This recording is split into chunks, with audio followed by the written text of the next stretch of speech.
what you're seeing now of him there, how do you think it's being managed? How do you think he's handled the whole situation there? Because he strikes me as being someone that can be quite emotional in scenarios and situations. Yeah, I mean, there are echoes in how it ended for him at Manchester United with Chelsea already. Obviously, he's done the interview in Italy where he was talking, I think, about trying to make peace with the Inter fans that he'd obviously left after a title-winning sequence. But at the same time, it felt like a bit of an issue at Chelsea that he wasn't playing in the position that he wanted to, that he wasn't getting the kind of service that he wanted to. But it hasn't really got any better. I mean, obviously, Liam knows better than me. It seems like it's consistently been the case that he's absolutely not one of Thomas Tuchel's favoured players to start games, which is kind of crazy when you think back to the start of the season. A lot of people in football were thinking Lukaku was the missing piece for Chelsea and he was going to be the one that would propel them onto title challenging. But certainly, I think he's found the same kind of issues that he did in his last spell in England, where Italy's a different league. It's a slower pace. He can kind of bully defenders perhaps a little bit more easily. Whereas in England, it's quick and it's sharp. And if his first touch isn't quite there, he'll get the ball taken off him. So it's an interesting one to kind of watch because obviously Chelsea spent so much money on him. It probably wasn't predictable that Inter would actually make a profit on the signing of Lukaku when they bought him from Manchester United. It felt like that was going to be where Lukaku's career was going to sort of flow afterwards. Whereas actually, I suppose Chelsea is a bit of an Indian summer as a move, but it hasn't really worked out, has it? It seems a kind of interesting one. What will happen at the end of the season with that one?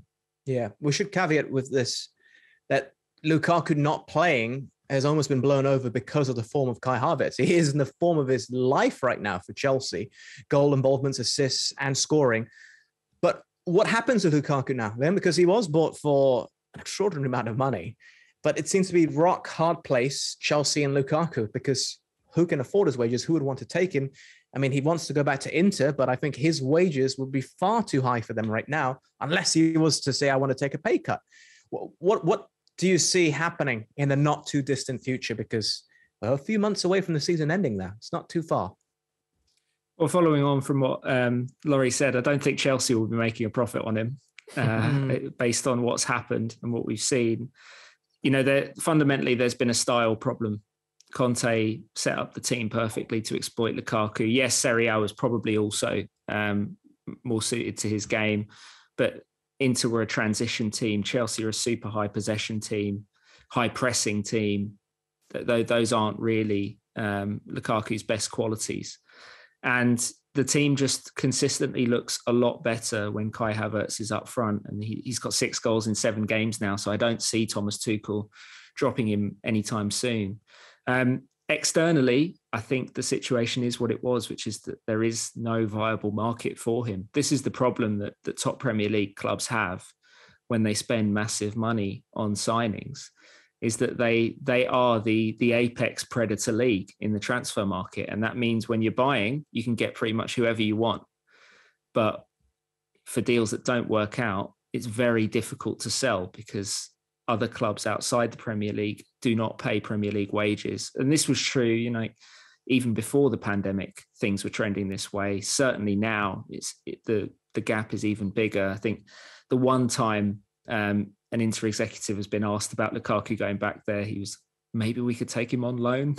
It's that's the nature of the situation. I think Chelsea are stuck with him. But the one thing that has changed internally is that obviously with all the chaos going on around Chelsea's ownership situation, Thomas Tuchel won't feel the same pressure to play Lukaku or make him work, because the hierarchy that brought Lukaku in and invested so much in him financially, that's all going.